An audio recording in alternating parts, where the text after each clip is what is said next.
শুভ দুপুর সবাইকে। আমরা হঠাৎ করে প্ল্যান করলাম যে আমরা ঘুরতে বের হব এবং যেই ভাবা সেই কাজ। দুপুর দুপুর বের হয়ে গেলাম, লাঞ্চ করেই বের হয়েছি।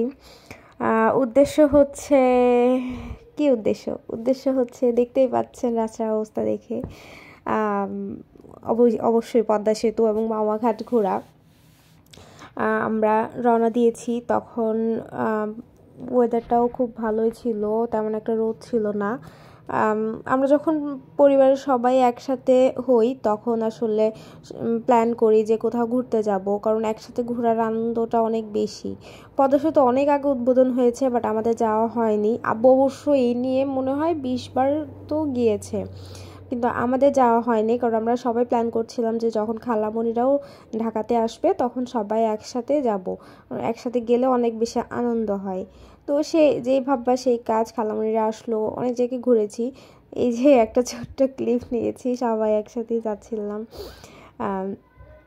পদ্মা সেতু দিয়ে। এই যে সেই আকাঙ্ক্ষিত পদ্মা সেতু দেখবো আমরা। খুবই ভালো লাগছিল আসলে, অনেক দিন পরে একটা ফ্যামিলি ট্যুর হলো। গতকালকে রাতে বাসায় আসলাম, মানে ট্যুরটা যেদিন দিয়েছি তার আগের দিনই বাসায় আসলাম, এবং হঠাৎ করে আব্বু আর আমি প্ল্যান করলাম। আব্বু আর আমি মানে একসাথে থাকলে সবসময় এরকম ঘোরাঘুরির প্ল্যান লেগেই থাকে। এটা একটা আনন্দ। এই যে আমার খালামণিরা, কাজিন, আব্বু সবাই একসাথে যাচ্ছিলাম। সবাই একসাথে হলে আসলে অনেক আনন্দ হয়, অনেক। পরিবার মানে একটা প্রশান্তি, একটা শান্তি, একটা পজিটিভ ভাইব। এটা এটা বলে বোঝানো যাবে না আসলে। যারা এভাবে ফ্যামিলি লাইফ লিড করে তারাই আসলে বুঝে যে কতটা শান্তি দেয় পরিবার। আমি খুব ভাগ্যবান, এমন একটা পরিবারে থাকি আমি, যে সব সময় একটা পজিটিভ ভাইবের মধ্যে থাকে। তো এই তো আমরা ট্যুর দিচ্ছিলাম, ধলেশ্বরী নদীর ট্যুর খুব সম্ভবত এটা। খুবই আশ্চর্যের ব্যাপার হচ্ছে, আমি জানি না কতদিন লাগবে পদ্মা সেতুর টাকাটা কাভার হতে। পদ্মা সেতুতে আমরা 1300 টাকা করে টোল দিয়েছি, যাওয়ার সময় 1300 টাকা আর ফেরার পথে 1300 টাকা। দোয়া করি যাতে তাড়াতাড়ি আমাদের এই অর্থনীতিতে এটা একটা নতুন মাত্রা যোগ যেন করতে পারে, এবং এটার কারণে হয়তো আমাদের জিডিপিতেও একটা নতুন কিছু যোগ হবে, যেটা খুবই ভালো ব্যাপার হবে আমাদের জন্য। এবং সবথেকে ভালো ব্যাপার হচ্ছে কোনো জ্যাম নাই, কিছু নাই। এই যে এটা হচ্ছে ভাঙা, এই ফরিদপুরের এই ভাঙা জায়গাটা পুরো মানে জগাখিচুড়ির মতো মনে হয়, বাট এটা খুবই ভালো একটা কাজ হয়েছে, কারণ কোনো জ্যাম লাগবে না, যেই দিককার গাড়ি সেদিকেই যেতে পারবে। এবং আমি তো গিয়ে গুলিয়ে ফেলছিলাম যে কোন দিকে বরিশাল যাচ্ছে, কোন দিকে খুলনা, বা কোন দিকে ফরিদপুর যাচ্ছে। কিন্তু খুবই সুন্দর হয়েছে। আমরা একটু পার্ক করেছিলাম কারণ আমরা একটু চাটা খাবো। এরপরে হচ্ছে আমরা পদ্মার চরে নামবো, এবং চরে নেমে আমরা কিছু ছবি তুলেছি, কিছু সময় সবাই গল্পগুজব করেছি, এবং খুবই ভালো লাগছিল। রাস্তাগুলো খুবই পরিষ্কার, খুবই ডেকোরেটেড করা, এবং সব জায়গায় হচ্ছে সাইনবোর্ড দেওয়া, যে কোন দিকে ডিরেকশন দেওয়া হচ্ছে, যে কোন দিকে কি যাচ্ছে না যাচ্ছে, যাতে কেউ রাস্তার বিপদে না পড়ে।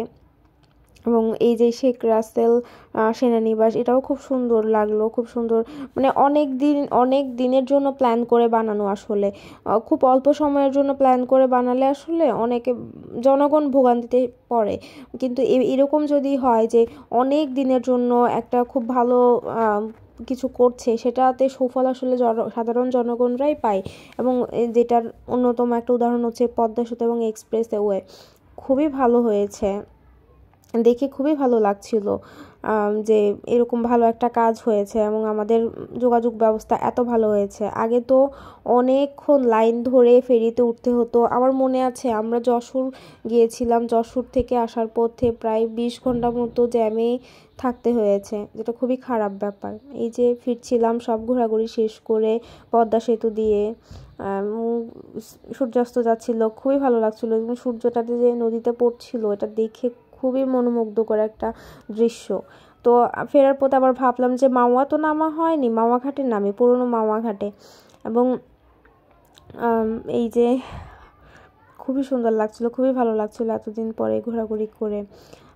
এবং আমরা প্ল্যান করছিলাম তখন মাওয়া ঘাটে নামবো, মাওয়া ঘাটে নেমে কিছু একটা খেয়ে নেব, যেহেতু আমরা লাঞ্চ করে এসেছিলাম, নাস্তা করব, এটাই প্ল্যান করে আমরা যাচ্ছি।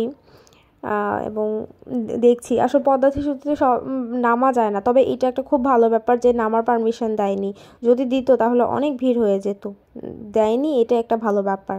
এই যে সবাই ইলিশ মাছ খেতে ডাকছিল, কিন্তু আমরা হচ্ছে ইলিশ মাছ কিনে নিয়েছিলাম, কিন্তু আমরা খাইনি ওখানে বসে, কারণ আমরা লাঞ্চ করে বেরিয়েছি এবং তখন অলরেডি সন্ধে হচ্ছে ব্যাপার। তো তখন আমরা নাস্তা করার প্ল্যান ছিল, কিন্তু এতটাই পরিবর্তন হয়েছিল যে কোনো নাস্তার দোকান ছিল না, কোথাও কোনো কিছুই বানানো হচ্ছিল না তেমন করে যে বসে খাবো এমন কোনো কিছুই ছিল না। এই যে আমরা সূর্যাস্ত দেখছিলাম, আব্বু বলছিল যে কি সুন্দর করে সূর্যাস্তটা অস্ত যাচ্ছে, কি সুন্দর রোদটা পড়েছে নদীতে, কি সুন্দর লাগছিল। একটা সময় এটা কত জনবহুল এলাকা ছিল, দেখা করতো। এই তো, ধন্যবাদ সবাইকে।